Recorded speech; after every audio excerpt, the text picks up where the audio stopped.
One of my favorite parts of the Ruach service is when we sing that verse in Mi Chamocha, and the women dancing with their timbrels followed Miriam as she sang her song. This week's Torah portion is where we find Miriam's song. It occurs after the crossing of the Sea of Reeds. It is a wonderful song, a beautiful piece of poetry. And until recent times, it wasn't always called the Song of Miriam.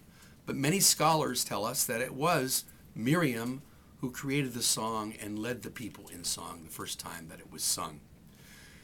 In the women's commentary, we find a very fitting tribute to the role of Miriam and the role of women in general in our Exodus. The book of Exodus begins with Miriam watching her brother go down the river and being instrumental in assuring the future of our people. And here, as we leave Egypt and go on for our deliverance, we find once again the women playing an important role. In ancient literature, often women get short shrift.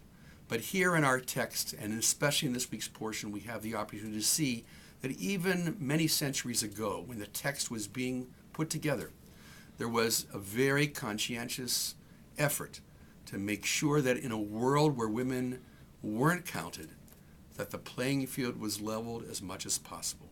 And so as we sing this song, we sing the Mi Chamocha each and every time we worship, let's recall this week's portion. Let's recall that song and dance are a part of Jewish prayer. And let's recall that women as well as men play a significant role in Judaism then and now. Shabbat Shalom.